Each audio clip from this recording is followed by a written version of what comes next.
രാത്രിയാണ് ഇവിടുന്ന് പോയത് പുലർച്ചെ. അപ്പോൾ ഈ നോട്ടീസ് കിട്ടിയത് നമ്മൾ കാണുന്നത് 13-ാം തീയതി വൈകുന്നേരത്താണ്. അന്ന് പിന്നെ ഹാജരാവാൻ പറ്റും. പിന്നെ നമുക്ക് അവൈലബിൾ ആയിട്ടുള്ള ഡേറ്റ് നമ്മൾ പറഞ്ഞിരുന്നതെന്ന് വെച്ചാൽ ഈ പാർലമെൻറ്റ് സെഷൻ കഴിഞ്ഞാൽ ഏത് സമയത്ത് വേണമെങ്കിലും ഹാജരാവുന്നവർക്ക് മെസ്സേജ് കൊടുത്തു. അപ്പോൾ അവർ 17-ാം തീയതി ഇവിടെ ഹാജരാവണമെന്ന് പറഞ്ഞു.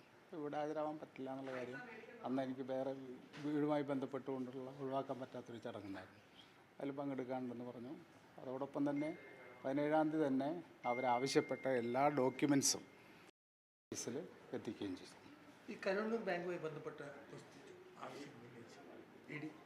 ഇതുവരെ കരുവന്നൂരിൻ്റെ കാര്യമൊന്നും എന്നോട് ചോദിച്ചിട്ടില്ല. എന്നോട് ചില ഡോക്യുമെൻറ്റ്സ്, എൻ്റെ ബാങ്ക് അക്കൗണ്ട്സ്, എൻ്റെ പ്രോപ്പർട്ടി, മറ്റ് കാര്യങ്ങൾ ഡീറ്റെയിൽസ് കൊടുക്കാൻ പറഞ്ഞു. അപ്പോൾ അതിന് ശേഷം വല്ല പർച്ചേസ് നടത്തിയിട്ടുണ്ടോ ചോദിച്ചു. അതിൻ്റെ എല്ലാം ഡീറ്റെയിൽസ് ഓൾറെഡി കൊടുത്തു കഴിഞ്ഞിട്ടുണ്ട്.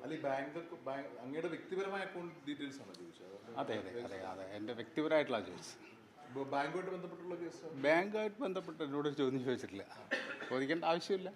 കാരണം ബാങ്കുമായിട്ട് യാതൊരു ഇടപാടും പാർട്ടിയും നടത്തിയിട്ടില്ല, ഞാനും വ്യക്തിപരമായിട്ട് നടത്തിയില്ല. പിന്നെ വേണ്ട, കോടതിയൊന്നും വേണ്ട. നമ്മൾ നേരിട്ട് തന്നെ ഹാജരായിട്ടല്ല. നമുക്ക് ഒന്നും വിളിക്കേണ്ട ആവശ്യമില്ലല്ലോ. നമുക്ക് പറയാനുള്ളതെല്ലാം അവർ നേരിട്ട് തന്നെ നമുക്ക് കോടതിയെ സമീപിച്ച് എന്തെങ്കിലും നമുക്ക് പ്രിവൻസ് കിട്ടണം എന്നുള്ള തോന്നലില്ല. നമുക്ക് പോയി പറയാനുള്ളതെല്ലാം പറയാം. പിന്നെ യാതൊരു കമ്മ്യൂണിക്കേഷനും ഉണ്ടായിട്ടില്ല ഈ അല്ല, പിന്നീട് അവർ പിന്നെ എല്ലാ ഡോക്യുമെൻറ്റ്സും നമ്മൾ കൊടുത്തു കഴിഞ്ഞല്ലോ. കൊടുത്തു കഴിഞ്ഞപ്പോൾ പിന്നെ അവർ പിന്നെ പറഞ്ഞില്ല. ഒരുപക്ഷെ പാർലമെൻറ്റ് സെഷൻ കഴിഞ്ഞിട്ട് വിളിക്കുമായിരിക്കും. വിളിച്ചാൽ ഏത് സമയത്ത് വിളിച്ചാലും പാർലമെൻറ്റ് സെഷൻ എവിടെ വേണമെങ്കിലും ഹാജരാവാമല്ലോ, നമുക്കൊരു പ്രശ്നമില്ല.